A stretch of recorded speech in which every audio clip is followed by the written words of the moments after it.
oxymoron is a term or figure of speech that places two opposing meanings within a word, phrase, or title to make apparent its own self-contradictory nature. An example of this idea being terms such as a deliberate mistake or plastic glasses, as while the idea can be understood with context, in a literal sense the words used to describe oppose each other. And when it comes to the world of Chainsaw Man, there exists a living oxymoron, this being the winged woeful weapon-wielding work-shy warrior who willfully wishes to wither the Angel Devil, also nicknamed Angel.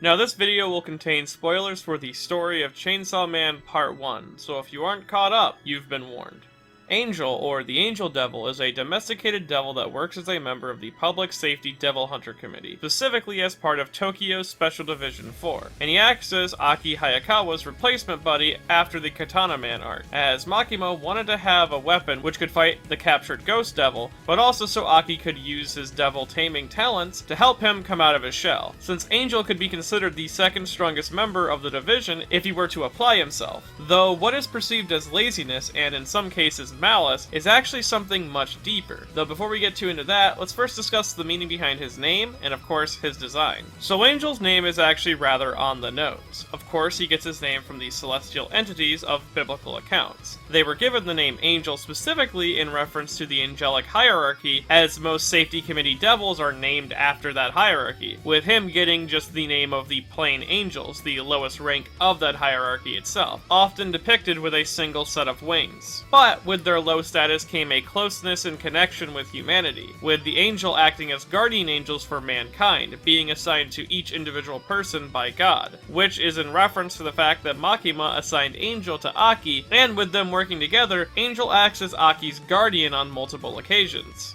Beyond this, with the name Angel, it also allows for the character to be influenced by any kind of angel as well, as beyond just being the title of one sect, it's the name of the entire celestial species. And I feel that Angel takes influence from two key angels of biblical lore. First, of course, being Hallel, or Lucifer, or more specifically, Alexander Cabanel's own depiction of the morning star in his famous piece, Fallen Angel, which was criticized at the time for its sacrilegious romanticization of Lucifer, in a similar way to its own influence, Paradise Lost, which in itself is sort of featured in Chainsaw Man as well on full display, as Fujimoto actually utilizes a lot of biblical imagery and symbolism throughout the whole of Chainsaw Man. Hell, the whole of most of his work. And this usage of biblical imagery likely comes from his own interest in the subject thanks to his education, as he graduated from art school with a degree in Western paintings, and used to study old oil paintings in his youth with his grandparents. Now, similarities between Angel and Lucifer actually start with their physical appearance, as Angel has a similar shade of auburn hair to popular interpretations of the morning star. Along with this, he matches up with Lucifer's own described radiant beauty, as he was attractive enough in-universe to be on Denji's initial radar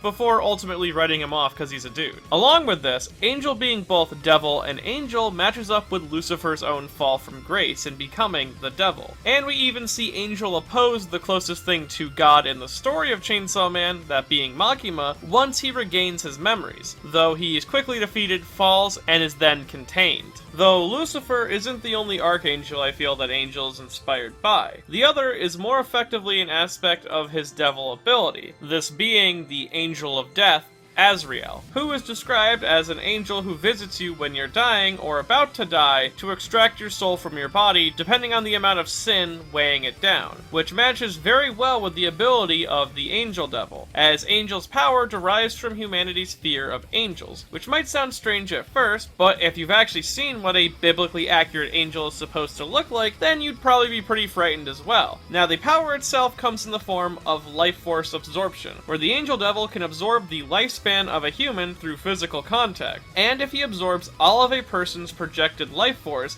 they will instantly die. Though for this effect to take place, there must be a bare skin-to-skin connection between you and the Angel Devil. So as long as you're only touching each other's clothes or are connected by cloth, the effect won't trigger. Though what makes the power terrifying is how quickly life force absorption happens, as Angel is able to siphon roughly 1 to 2 months of someone's life in a second of contact. It is also a constant effect that Angel cannot turn off, making it so people tend to steer clear of being around him. Though one positive aspect of this process is life absorption is a painless process, allowing Angel to end someone's life without suffering. Though this life force doesn't just vanish when it's absorbed, it's instead stored within Angel, likely within his halo, and can be used for his second ability called Angelic Weapon Creation, where he can funnel the energy together and spawn a weapon from said halo. The power of the weapon depends on the amount of life force used to create it, with the common go-to for Angel being a usage 5 years, to create a longsword which can cleanly cut through just about anything, even ethereal beings such as the Ghost Devil. Beyond this, we've also seen him use usage 10 years, which allows him to create a longer weapon with enough power that he felt comfortable attempting to kill Makima with it, though he can create more than just swords, as he's forged spears from life force as well, which he used to help subdue Reze at the end of the Bomb Devil arc, though we don't know how many years were used to create these. Though once Angel is dominated by Makima, we see that she can use his power to its fullest to create weapons with usage 100 years or even 1,000 years, with the latter being strong enough to even bring down the Chainsaw Devil. Now, these weapons, especially the swords, are seemingly in reference to the flaming swords of angels in biblical lore, weapons of magnificent strength used to protect the heavens from its enemies, though Angel doesn't really like to use these swords, as when he does, the people who he used to create them will visit him in his dreams, or well, nightmares, and blame him for their deaths, which is why he seemingly apologizes to the weapon after he creates it. This is why he picks up the role of playing the lazy devil, to not have to use either of his abilities all too often, as they only brought him pain. Honestly, he wouldn't use his powers at all, as he originally was born into the world in a peaceful state, ending up on an unnamed island where he was welcomed in, taught how to speak, given a home, and even fell in love with a human. Then one day, Makima arrived and used her Control Devil abilities to force Angel to demonstrate his.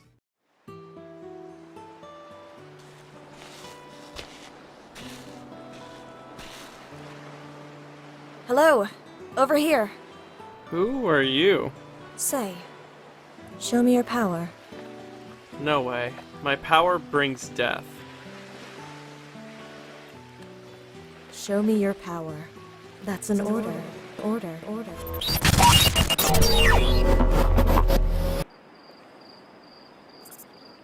Huh? Why is it nighttime now? You have a good power.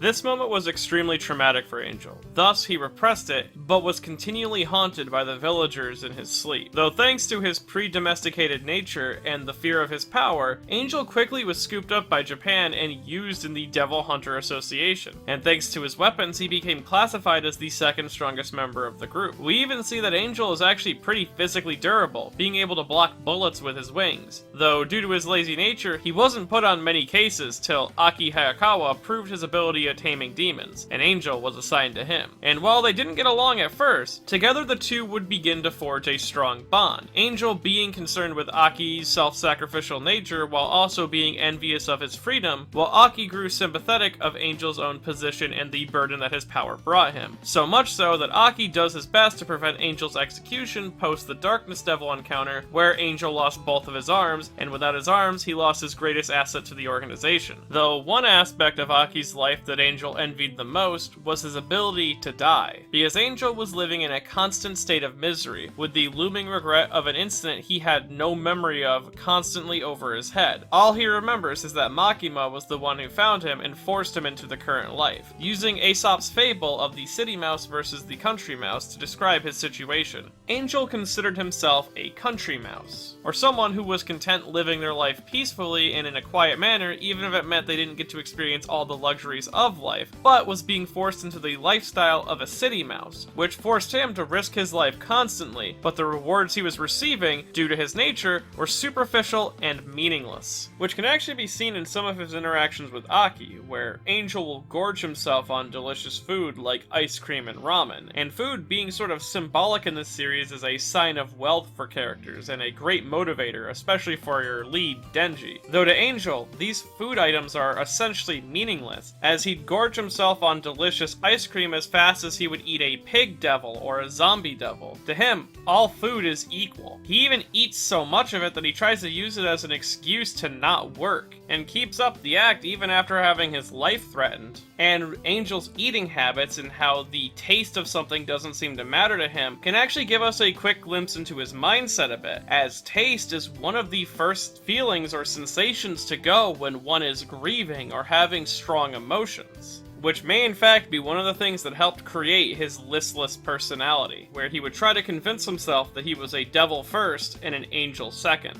Though throughout the series, he continues to prove that he lives up to the angel title first, from him giving a suffering woman a quick and painless death, to his very protective nature when it comes to Aki and his dwindling lifespan, which leads me to an interesting point about Angel. Now, as I mentioned before, Aki and Angel grew close over the course of the story of Chainsaw Man, but Angel seems to have developed a very close personal connection with him. Whether it be romantic or not is more up to interpretation, but two key moments that stand out to me about them occur during the Bomb Devil arc. Starting first with Aki sacrificing that dwindling lifespan I spoke of to save Angel, and then embracing him in a warm hug. A feeling he probably hasn't felt in years given the nature of his ability. Angel even mentions how weird it is that Aki would so casually approach him sometimes. Then following this interaction, in the capturing of the Bomb Devil herself, Makima orders Angel to bring Aki with them, though Angel refuses this order, wanting to spare Aki of having to kill a woman, which Makima commends him for being so kind, which he writes off as just his job as being an angel. Though this interaction actually says a lot about Angel's relationship with Aki, as Makima is the control devil. Her word is absolute law, especially for Angel, someone who she was able to control the moment she met him, and for Angel to so casually dismiss this order of hers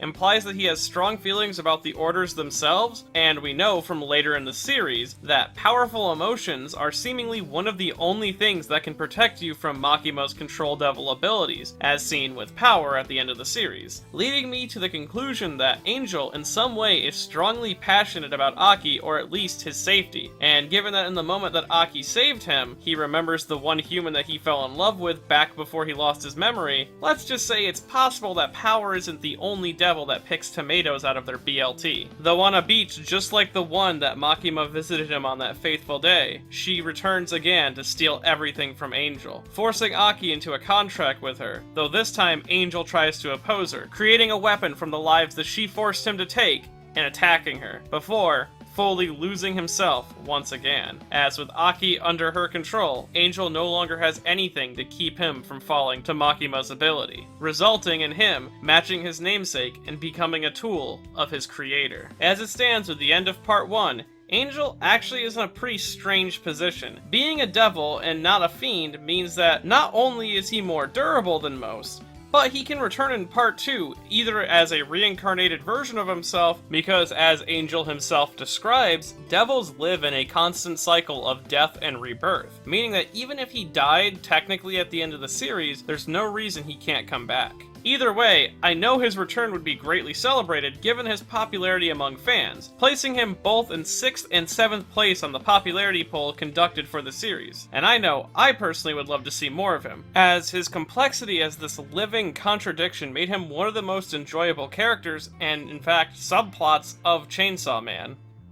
But with that all said and done, I hope you enjoyed this video, and if you want to see more videos like it in the future, I have a Patreon at patreon.com/medinotthebadguy. Every little bit helps keep this channel flowing as smoothly as it does. And if you want a guardian angel of your own, well, I hear they come in a package deal with copies of Shimonetta, A Boring Road with a Constant of Dirty Jokes Doesn't Exist at buyshimonetta.com.